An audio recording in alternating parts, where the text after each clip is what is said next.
No, thank you very much, Program Director. Let me not waste time. I would want to rise on the protocol that has been observed.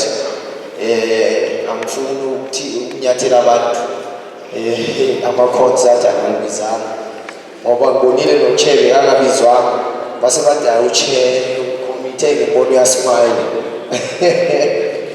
No, bahlali bakithi, purpose one is to hand over this state-of-the-art fire station to yourselves.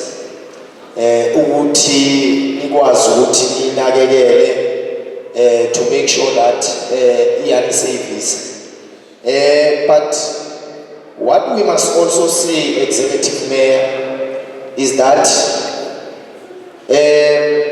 when umavula kuvaliwe bantu bazivala izinto uzivule, because when you brought me into this department, when you appointed us, when you shift to government in February, the first thing that you said, the fire station melivulwe. And the character of government, when we took over, you said we must restore service delivery with agility. That's the character of that government.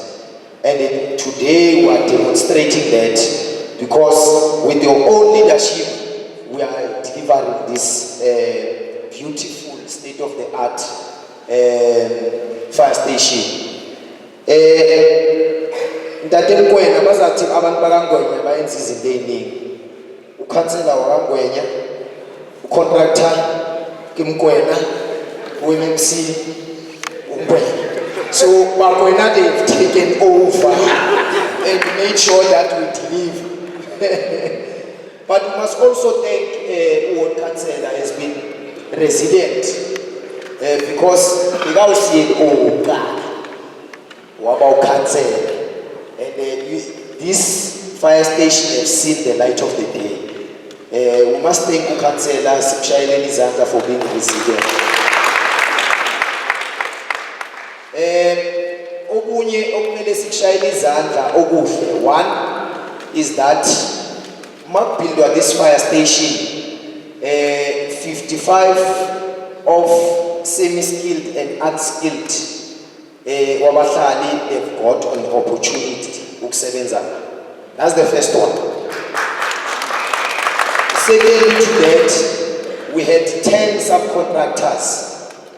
Abanye they've assisted with earthworks, abanye they've dealt with paving, abanye baspendela bapendile okuhle, abanye balungise indaba zogesi, abanye mawubona leminyango ye-aluminium, they've played part to make sure that bayakwazi ukuthi contribute to this fire station. It means community yethu ihlomulile kuyo the fire station. So contractor are progressive, uyasika kancane ubasikela abahlali. So umsebenzi wami ulula ke is to make sure that we speak about this purpose, and also to introduce umavula kuvaliwe, uMajola, abanye bambiza ngamagama amaningi.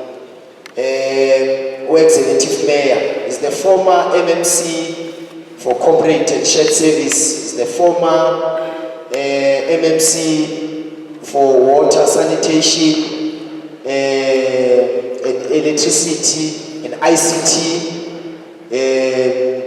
is the former Deputy Chief Whip of the majority party, which is the African National Congress. And Amakala Zamahle, Nyazu, Uche Uzafunu, they are married. Also, is the current executive mayor of the city of Ekurhuleni, Ubabu Dr. Nkosindiphile Xhakaza. Uyeke ozosithulela inkulumo yethu yanamhlanje. Over to you. Okay, let us see executive mayor Sisikumene.